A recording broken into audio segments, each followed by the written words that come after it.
All right, welcome back to the channel. So Manny Pacquiao reacts to Terence Crawford calling him out after the fact, after his last fight with Kell Brook, and responds with, "Yeah, man, anytime, no problem. Let's make it happen." So should we be excited about this great matchup coming? Heck no. Absolutely not. We shouldn't be excited about it because, man, please. But let's talk about that in this video.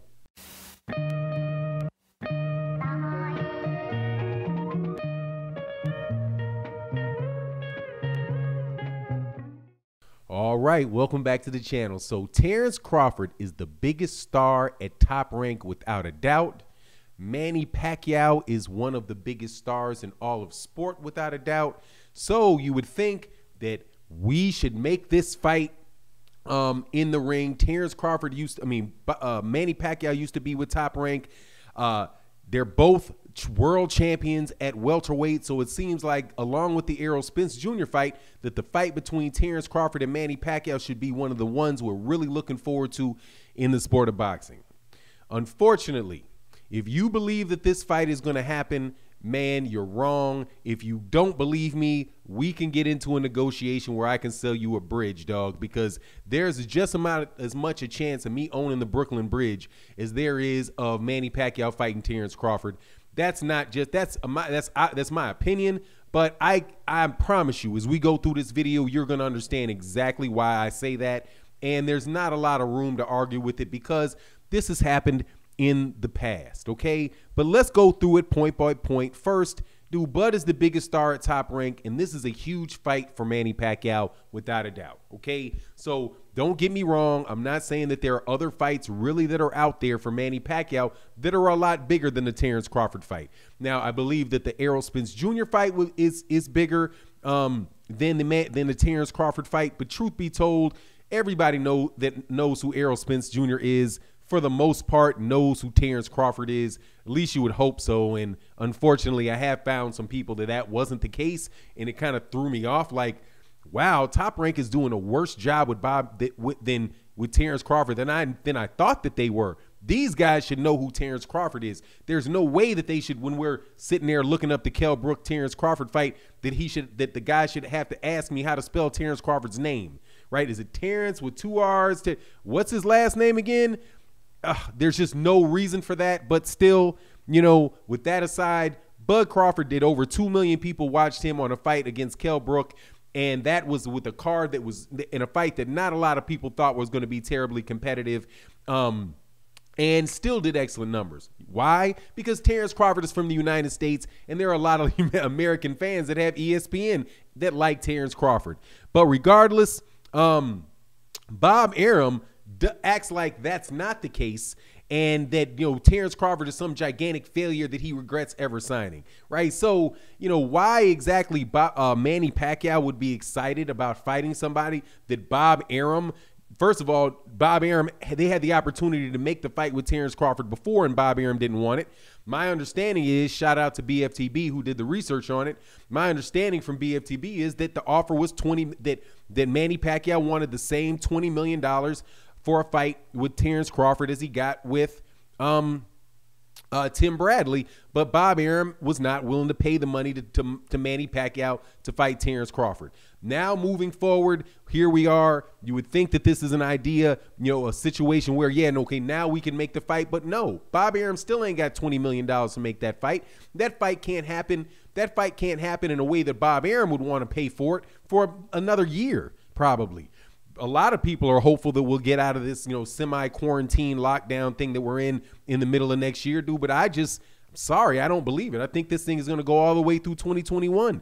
So you're not going to really see crowds, I don't think, until 2020, big crowds until 2022. And even those, the ones that are crowds that they're going to be there are going to be in Texas. I don't mind that because I'm in Texas and I can get to the fights. But, you know, you just don't know, you know, how that's going to go. But assume that everything is great, that you know, you can hold the event and the money can be made and all of that stuff, right? Then shouldn't you believe that this fight can happen? Because Manny Pacquiao said, hey, no problem, anytime, let's do it. that must mean that Manny Pacquiao's open for the fight, right? Think again. This is Manny Pacquiao we're talking about, and Manny Pacquiao has a track record for doing this exact same thing and not making a fight happen.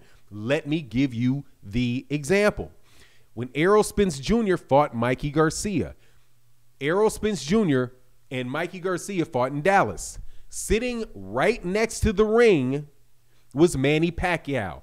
Manny Pacquiao flew all the way from General Santos City, Philippines, to come to the United States to sit ringside for this fight. And when Errol Spence Jr. beat Mikey Garcia, Manny Pacquiao got into the ring. Errol Spence Jr. said, hey, how about me and you fight? And you know what Manny Pacquiao said? Yeah, no problem. Why not? Does that sound somewhat similar to anytime, no problem? Anytime, no problem. Yeah, why not? Same politician answer that doesn't really mean anything. It's not a commitment. Yeah, anytime. Do you really mean anytime? Like we can fight in the middle of the night tomorrow? Of course not. That's just some phrase he's throwing out there so he doesn't have to reject the fight. The truth be told, though, he wants to fight Mikey Garcia because he's not going to be looking to get smashed in the last fight of his professional career. I promise you, he is not looking to get smashed by Terence Crawford or Errol Spence Jr. Not going to happen. Manny Pacquiao, and this is an article that came out, and it was a really good, and it's a tribute to Manny Pacquiao. That Manny Pacquiao is the last man standing in a group of really great fighters that were around in the early 2000s, late 1990s, right? Guys like Eric Morales, Marco Antonio Barrera, Juan Manuel Marquez, obviously Floyd Mayweather Jr., Shane Mosley, Miguel Cotto, all of those guys, that's who Manny Pacquiao came in with. Manny Pacquiao is going to be leaving because he is not on the same level anymore as the young welterweights that are coming up. He is not their contemporary. Now, what Manny Pacquiao more than likely is going to do is he's going to fight somebody that is small, somebody that does not have devastating power or incredible athleticism, somebody that is vulnerable, and somebody that he has already seen be beat and knows how to beat them. That, my friend, is going to be Mikey Garcia. Mikey Garcia and Manny Pacquiao, the fight that they've been talking about for a while, will still be the fight that Manny Pacquiao chooses. Freddie Roach himself said, Terence Crawford, he didn't want Terence Crawford and Manny Pacquiao years ago. Why would he want it now? When Manny Pacquiao was older and Terence Crawford is more experienced, why would he want it now? No, what he said is that Mikey Garcia is perfect for him because Mikey Garcia is perfect for Manny Pacquiao. He's a big enough name, right? And he's only taken one loss. People are going to watch that fight and they're going to say, oh, look how great Manny Pacquiao is, still being able to beat a young champion. This must be the greatest fighter of all time. He's won and defended titles in 4 different decades, which he has.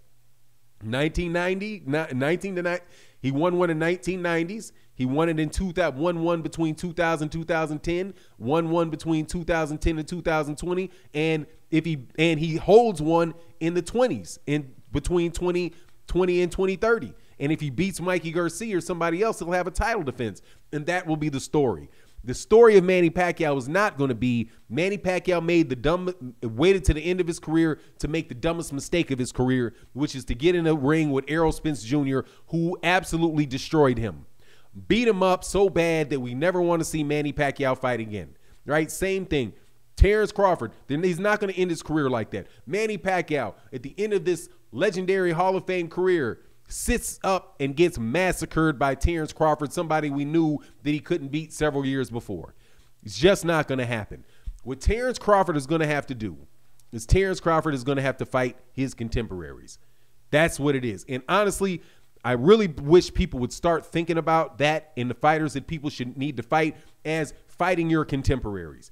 When people say that you're the greatest of all time, everybody knows really and truly that you can never determine who the greatest of all time is because you can only fight in the time that you fight, right? So who's the greatest fighter of this time? And to know that you're the greatest fighter of your time, you have to fight the fighters who are there at your time, who are in the same age range as you.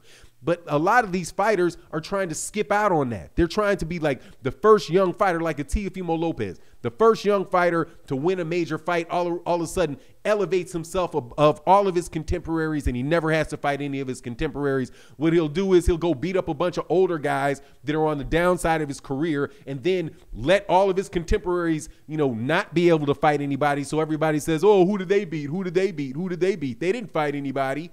Right? Who did Devin Haney fight? Who did this other guy fight? I mean, Teofimo Lopez fought No, Teofimo Lopez didn't fight his contemporaries. He fought older guys that were on their way down, and never gave guys in his same class the opportunity.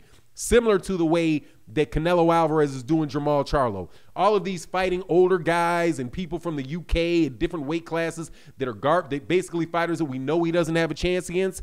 Instead of fighting the contemporaries that came in with him, they're the same age, developed at the same time, turned professional around the same time, maturing at the same time, to see how these guys fight each other when they mature. And that's what you need to see from Terence Crawford and Shawn Porter. Terence Crawford and Errol Spence. Terence Crawford and Keith Thurman. Not Terence Crawford, Manny Pacquiao, Terence Crawford, Juan Manuel Marquez, Terence Crawford, Oscar De La Hoya. We know that the guys that before him are too old to compete with him now. And we know the young guys that are underneath him have not matured enough to compete with him yet. So fight your contemporaries. That's how we get the best value out of boxing. And the best contemporary for Terence Crawford is Errol Spence, Shawn Porter, Keith Thurman, Danny Garcia, and the people that he turned pro and fought amateur with at the same time, and not some fantasy land cherry pick of an old man with a big name named Manny Pacquiao. But that's my take on the matter. You let me know yours, and with that, I'm out. Peace.